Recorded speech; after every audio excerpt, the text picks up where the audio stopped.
On this channel, I've covered the crimes of Rick Sanchez and Morty Smith in this sub-series of characters being charged for their crimes inspired by Mouse 8. And of course, it would only make sense to cover Summer Smith now, so let's get into it. Hi, Frank. So this is a pretty complicated one, as Summer isn't responsible for Frank being frozen, nor is she responsible for him falling. However, it would be pretty obvious that he is frozen in ice to the human eye, and it goes without saying that that can impose serious risks, and it's quite clear that medical aid is crucial. However, instead of alerting anyone who can help, she instead walks up and tries to make small talk, which results in him falling and shattering into a million pieces. And so people may disagree, but I'll charge Summer with gross negligence manslaughter on behalf of the fact that had she got medical aid, there's a small chance that Frank could have survived. However, with the nature of the incident, and Summer being clearly remorseful, I will whittle it down to the minimum sentence, 16 months in jail. In conclusion, a friendship with Summer Smith is the most valuable and enriching experience of your young lives. With the goal of the Meeseeks being to accomplish a task in order to die, I personally think that Summer using a Meeseeks to make her popular at school can count as assisted suicide. I'm gonna move to the southwest and, I don't know, do something with turquoise. Here, Summer claims that she's going to do something with turquoise, which is later implied to be code for methamphetamine, which is of course illegal to possess. And while she doesn't ever come into possession of it, she does attempt to follow that promise until stopped by Morty. On one of our adventures, Rick and I basically destroyed the whole world. So we bailed on that reality and we came to this one, because in this one, the world wasn't destroyed. And in this one, we were dead. So we came here and we buried ourselves and we took their place. In her conversation with Morty, Morty explains the bodies in the backyard that I charged both Rick and Morty with perverting the course of justice for in their episodes. And after Summer is made aware of the human corpses on the property, she does not ever alert any law enforcement. And a person kindly pointed out in Morty's video that the crime aiding and abetting exists. So I will class this as aiding and abetting, as with Summer choosing not to tell anyone without being threatened, she technically helps them get away with it. A typewriter that generates best-selling murder mysteries and then makes the murders happen in real life? Ooh! Be quiet. Don't you want to make sure people know what they're getting? You're not intentionally selling beauty cream that makes ugly ladies pretty but also makes them blind? Summer works at this store with the self-proclaimed devil, but the point is she is entirely aware of the fact that the items in the store curse people and literally ruin lives, but continues to aid the devil, so I'll put on another aiding and abetting charge. Rick? Summer? Stupid motherfucker! Stupid motherfucker! In this episode, Summer commits a number of petty crimes such as underage possession and consumption of alcohol. I found Jell-O. Can you sneak your mom's vodka? Yes, she does. I saw it in your laundry room. And it can be presumed that she would be responsible for some of the vandalism done to the house. Even though it's unlikely Summer's parents would press charges for the damage, I will add the vandalism charge anyway for filler, and as for the alcohol, I'll give her community service. What'd you say to me, you target chest piece of shit? Race war! Summer was entirely responsible for this race war beginning, and the closest crime I can put on that is declaring war on a nation which can result in being expatriated from the USA and life imprisonment.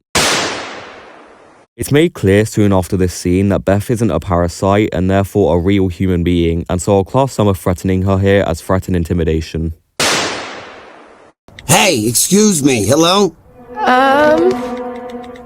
What, you think you're better than me? Nobody's better than me! Hey!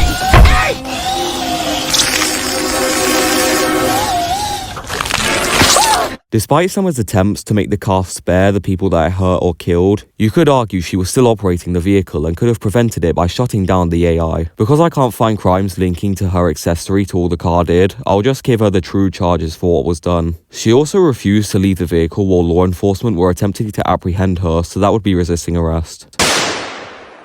Well, it was a tough adventure, but it paid off. Our school is vampire-free. As I stated in Morty's video, the gym teacher was indeed a vampire. However, it was considered a human being, and so Summer being involved with killing it would be considered murder. Oh, he might have said to take it outside.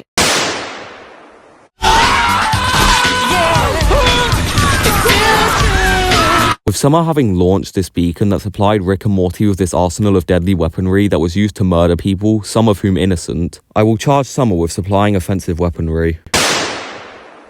Everyone here is under arrest for crimes against the Federation! Tammy states that everyone in the building is under arrest for crimes against the Federation, and that of course includes Summer, and so her escaping with her family would land her a charge of resisting arrest.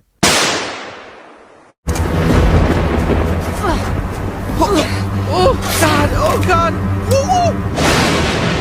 Summer steals the portal gun, which, as stated in Morty's video, is a huge step in scientific research, so I'll give her a $1 trillion fine for doing so. Also, she earlier states that there is a mandatory curfew put in place by the new rulers of Earth, and her being outside at that time violates this curfew.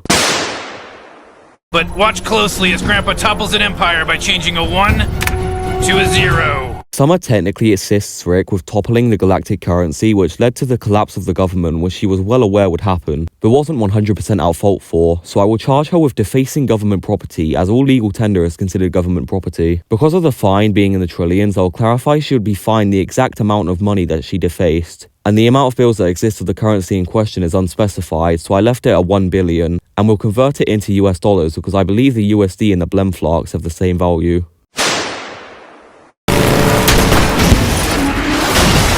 Kill me, please. Okay, but not because you told me to.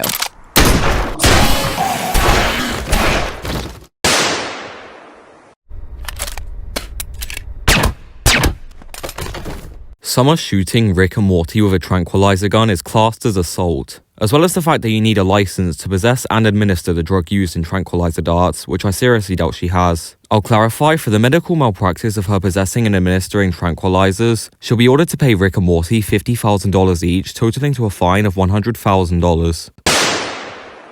Don't snap at me! I'm tired! Me too! We're all tired! Despite the species they hunt not being a named species, Summer could still be charged for hunting without a license, as well as mass animal cruelty, as if it's not a named species, then chances are it's not legal to hunt them altogether.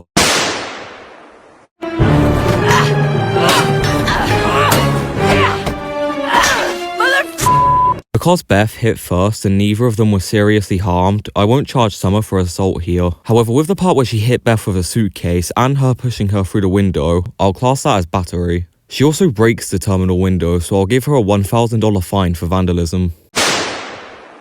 In this episode, she murders a lot of beings, some of which were armed, but you could argue it was unnecessary as they clearly had no way of actually getting in range to attack her. She also accidentally shoots the dragon in the eye and shoots the wizard with an arrow intentionally, so I'll class that as assault with a deadly weapon. Fight them with your heavy special time. You do it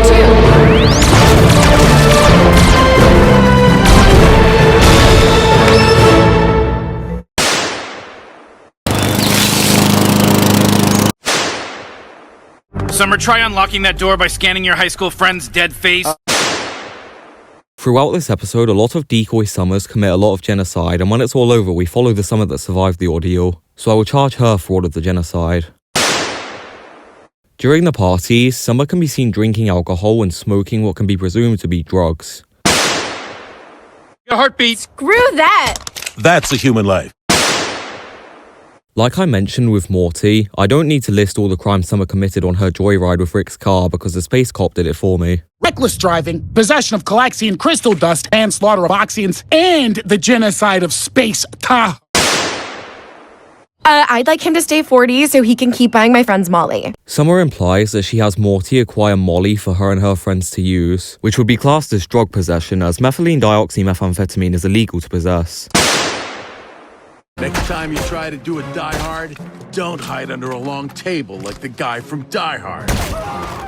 Okay, I won't. It's later proven that the alien survived the shot, so this would be attempted murder. You can make the argument that it was self-defense, but because he thought she was under the table but she wasn't, I deemed it unnecessary to try to kill him. Also, all of the firearms she used throughout the episode are definitely not licensed to her. Finally.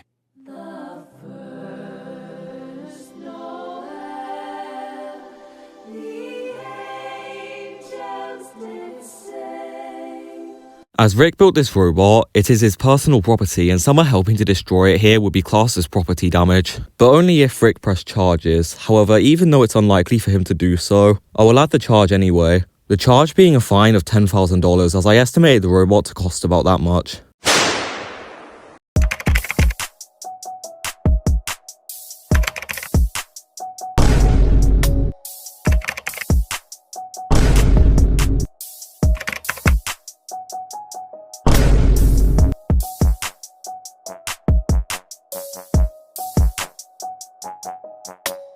Bye.